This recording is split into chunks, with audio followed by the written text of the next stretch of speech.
जय जय रघुवीर समर्थ। गुरुर्ब्रह्मा गुरुर्विष्णु गुरुदेवो महेश्वरः गुरु साक्षात् परब्रह्म तस्मै श्री गुरुवे नमः। तस्मै श्री गुरुवे नमः। यूट्यूब चैनल से मैं सुरेश तोपखाने वाले सभी आदरणीय श्रोताओं को नमस्कार, विनम्र अभिवादन। आज शनिवार दिनांक 25 फरवरी माह का अंतिम चौथा शनिवार है। किसी ने कहा है कर्म से पहचान होती है इंसानों की, कर्म से पहचान होती है इंसानों की, वरना महंगे कपड़े तो पुतले भी पहनते हैं दुकानों में, वरना महंगे कपड़े तो पुतले भी पहनते हैं दुकानों में। ज्ञान सिर्फ स्कूल या कॉलेज में नहीं, बल्कि हमारी यदि आंखें खुली है तो हमें ज्ञान सर्वत्र प्राप्त होता है। सर्वत्र ज्ञान उपलब्ध है, सिर्फ हमारी आंखें खुली होनी चाहिए। एक उदाहरण देखिए, किसी गृहस्थ के यहाँ नल खराब हो गया था, तो नल सुधारने के लिए उसने एक प्लम्बर को बुलाया। प्लम्बर आया, तुरंत आया। उसने बताया, उसको फ़ोन किया, तुरंत वो आया। अपना टूल किट निकाला उसने, और उसने टूल किट में से जो सामान निकाला, वो सामान देख के जो आदमी था, गृहस्थ था, जिसने बुलाया था, वो परेशान हो गया। वो आश्चर्य करने लगा कि ये कैसा सामान। उसने जो पाना निकाला, वो उसका पाना टूटा हुआ था। अभी ऐसे कैसे काम करेगा टूटे हुए पाने से। लेकिन उसने जो काम शुरू किया, प्लम्बर ने बराबर नल को पानी से खोलना वगैरह सब किया, और उसके बाद वो नल को काटना था, तो उसने अपना हैक्सॉ ब्लेड निकाला टूल किट में से। तो वो जो हैक्सॉ ब्लेड था वो भी टूटा हुआ था। तो वो सोचने लगा आदमी, ये कैसा है, इसके पास औजार तक ठीक नहीं है, पाना टूटा हुआ है, हैक्सॉ ब्लेड टूटा हुआ है, ये पाइप को कैसे काटेगा, कैसे थ्रेडिंग करेगा, इस प्रकार से वो सोच रहा था। लेकिन प्लम्बर चुपचाप काम कर रहा था। उसने नल को काटा, उसके नई थ्रेडिंग बनाई, और थ्रेडिंग करके सारा पूरा फिटिंग कर दिया उसने। और सारा फिटिंग करके यानी जैसा काम करना चाहिए था वैसा काम उसने कर दिया। काम हो गया, और वो गृहस्थ भी देख के आश्चर्य करने लगा कि इसके औजार इतने टूटे हुए ख़राब है, और काम तो इतना अच्छा कर दिया है। तो उसने उस प्लम्बर को 200 रुपये की नोट दे दी, और 200 रुपये की नोट दे दी, कहा ये लो। तो प्लम्बर कहने लगा, अरे मेरे को इतना पैसा नहीं चाहिए, मेरे पास चिल्लर नहीं है, मेरा जो काम का पैसा है आज का जो हुआ वो 50 रुपये है, आप मुझे 50 रुपये दे दीजिए। तो गृहस्थ कहने लगा, अरे भाई 200 रुपये रख लो, तुम्हारे काम आएंगे, तुम्हारे औजार ख़राब हैं टूटे हुए, तुम नए औजार ले लो, नए औजार से काम चलेगा। तो उसने कहा, नहीं साहब, मेरा जो रेट फिक्स है उसी रेट से मैं काम लेता हूँ, आज के काम का मेरा 50 रुपये है, मुझे 50 रुपये चाहिए, मुझे ज़्यादा पैसा नहीं चाहिए। वो आग्रह करने लगा आदमी कि अरे भाई रख लो रख लो। उसने कहा, नहीं मैं नहीं रख सकता, आज मैं रख लूँगा, मुझे शायद आनंद हो सकता है, लेकिन मेरी आदत बिगड़ जाएगी, मुझे पैसे की हाव बढ़ जाएगी, इच्छा बढ़ जाएगी, और पैसा चाहिए और पैसा चाहिए, मुझे पैसा नहीं चाहिए। और अंत में वो जो एक बात कहता है, वो ये कहता है कि महाशय, जो काम की कुशलता है वो औजारों पर नहीं बल्कि स्वयं की कुशलता पर निर्भर रहती है। आप कितने होशियार हैं, आप कितने कुशल हैं काम करने में, इस पर ज़्यादा निर्भर है, न कि आपके औजार कितने अच्छा हैं, चकाचक है क्या है, इसके ऊपर नहीं है। और आखिर उसने उसका उस प्लम्बर का आत्मसम्मान देखिए कितना है। वो गृहस्थ कहता है, अच्छे भाई चलो चाय तो पी लो, चाय पी के जाओ। नहीं साहब, मैं चाय भी नहीं पीता, मैं चाय नहीं पीऊँगा, मेरे को सिर्फ 50 रुपये मेरे काम के चाहिए। इस प्रकार वह 50 रुपये लेके चला गया, और वो आदमी देखने लगा कि ये कैसा आदमी है कि मैं इससे अधिक पैसा कमाता हूँ, और अपने अधिक पैसा मिलने के लिए मैं मेरी इच्छा समाप्ति नहीं होती है, मैं खूब काम करता रहता हूँ, और पैसा मिले और पैसा मिले। हाँ, यानी इस मनुष्य की तुलना में हमारा जो आत्मसम्मान है वो कुछ भी नहीं है, बहुत कमी है। हम जिंदगी भर पैसा पैसा करते रहते हैं, और ये आदमी देखो कितना संतुष्ट है, आत्मसम्मान है उसमें कि नहीं, मुझे 50 रुपये मेरा काम का जो पैसा सिर्फ उतना ही पैसा चाहिए। जो ज्ञान हमें स्कूल कॉलेजों में नहीं मिलता, वही ज्ञान कई लोग अपने रोज के इस प्रकार से व्यवहार से हमें दे जाते हैं। सिर्फ आवश्यक है कि हम उसे जान सकें, समझ सकें। आत्मसम्मान वाले मनुष्य कैसे होते हैं? अरे मैंने उसको चाय पीने को कहा तो उसने बताया कि मैं चाय तक नहीं पीता। वह एक प्राइवेट कंपनी में फिटर करके काम करता था, और वहाँ से सेवानिवृत्त होने के बाद वह स्वयं का काम करने लगा और कहने लगा, मैं सिर्फ इसी प्रकार का रिपेयरिंग का काम करता हूँ, सुधार का काम करता हूँ, मैं कोई नया काम नहीं करता। और नमस्ते उसने कह के वो चल दिया आदमी।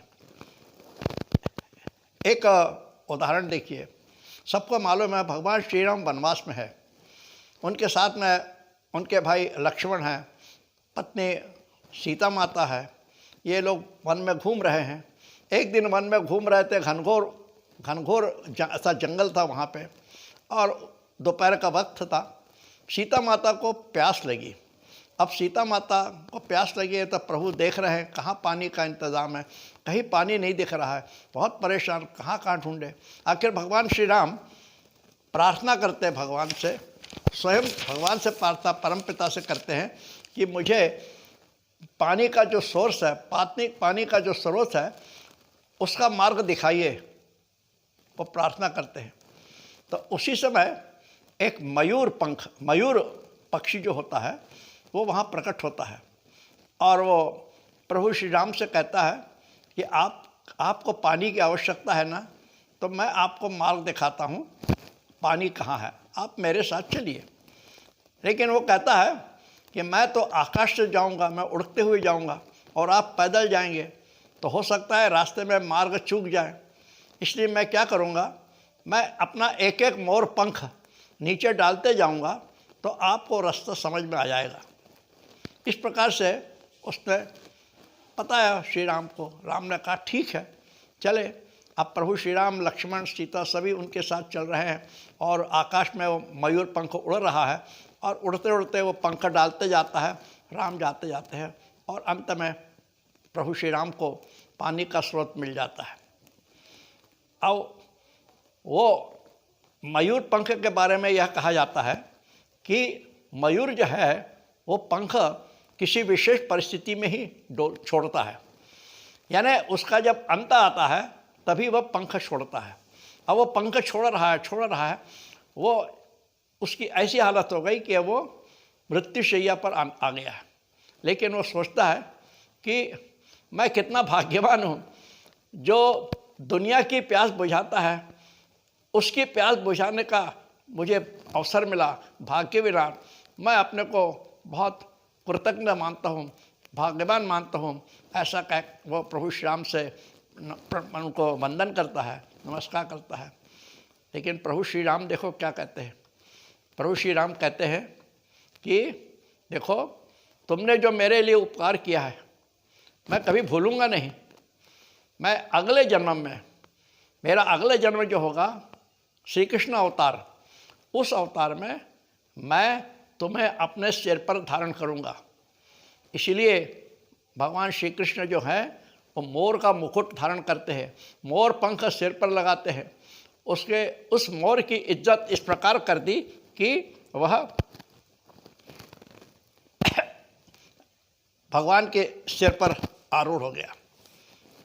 हर मनुष्य के ऊपर न जाने कितने उपकार होते हैं, और वे सारे उपकार चुकाने शायद हमें कई जन्म लेने होंगे।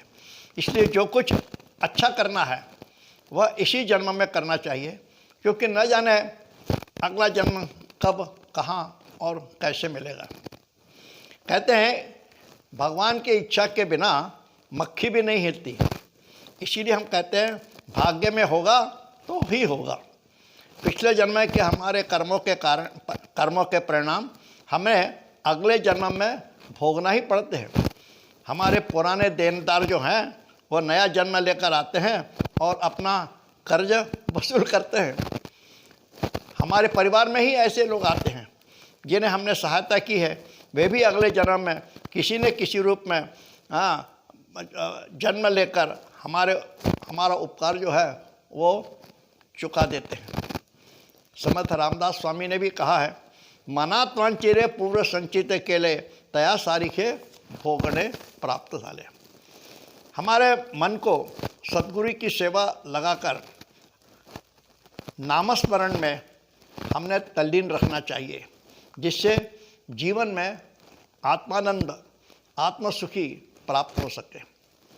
ऐसा माना जाता है कि सच्चा सुख और भाग्य जो है वो परिश्रम करने में ही मिलता है। इसी संदर्भ में एक छोटी सी कथा है। एक बार स्वर्गलोक की 3 परियां पृथ्वी पर भ्रमण कर रही थी और भ्रमण करते करते उन्होंने देखा वे आपस में 3 दोस्त थे, वो आपस में बातचीत कर रहे थे। शाम कहने लगा, मैं गरीबी से बहुत परेशान हूँ, मुझे यदि धन कहीं से मिल जाए तो मैं बड़े आराम से जी सकूं।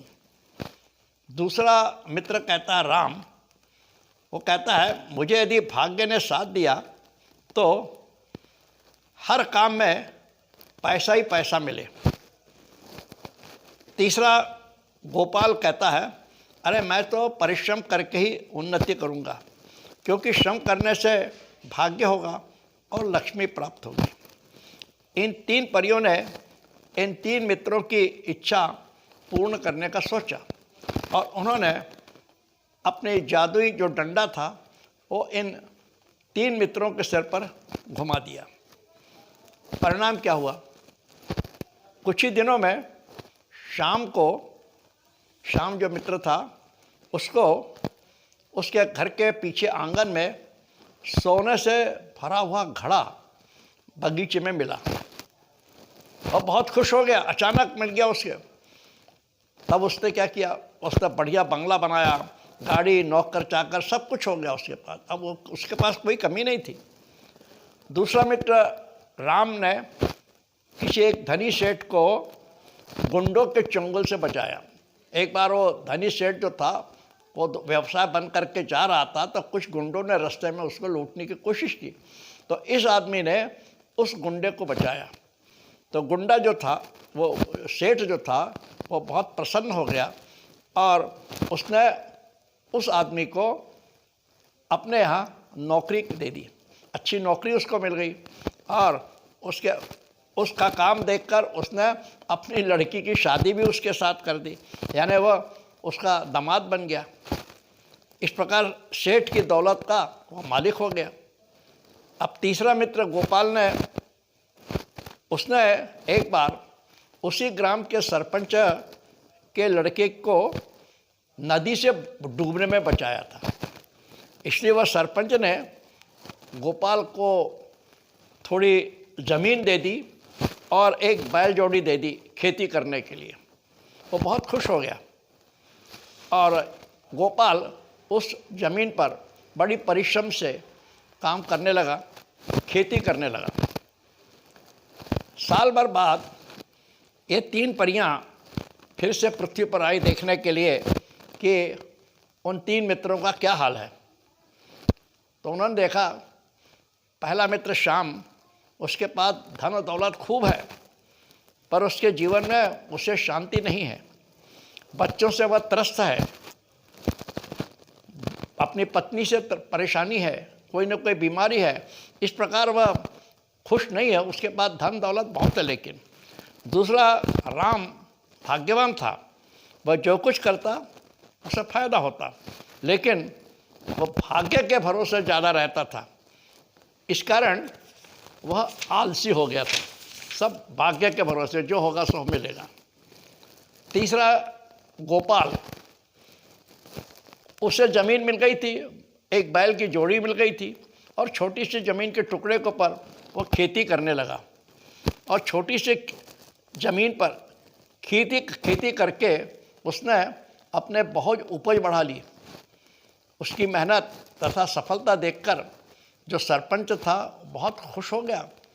उसको बड़ा आश्चर्य हो रहा था कि इतनी छोटी सी ज़मीन पर मेहनत करके इसने कैसी उपज पैदा की है और ये कितना भाग्यशाली हो रहा है। इस खुशी के कारण उसने अपनी लड़की की शादी उस गोपाल से कर दी और फिर वे दोनों पति पत्नी उस ज़मीन पर मेहनत करने लगे और मेहनत से वो बहुत संपन्न और खुश समाधानी थे। तात्पर्य यह है कि सिर्फ धन से मनुष्य को सुख प्राप्त नहीं होता। परिश्रम करने से ही असली सुख शांति प्राप्त होती है और उसी में सफलता की कुंजी है। इस प्रकार आज हमने कुछ उदाहरणों के साथ परिश्रम का महत्व जाना और किस प्रकार से मनुष्य ने परिश्रम करना चाहिए और हमारे आसपास जो कुछ भी घटनाएं होती है उस घटनाओं से हमें कुछ ज्ञान प्राप्त करना चाहिए। सिर्फ स्कूल कॉलेजों में ही जाने से ज्ञान नहीं होता, किताबों से ज्ञान नहीं मिलता, बल्कि रोज़ की व्यवहार में जो कुछ होता है उसे हमें बारीकी से देखना चाहिए, समझना चाहिए और ज्ञान प्राप्त करना चाहिए। आशा है मेरा यह चिंतन आपको पसंद आया होगा। कृपया अपने कमेंट्स शेयर करें और मेरे इस चैनल को अधिकाधिक सब्सक्राइब करें। धन्यवाद। जय जय रघुवीर समर्थ, जय जय रघुवीर समर्थ।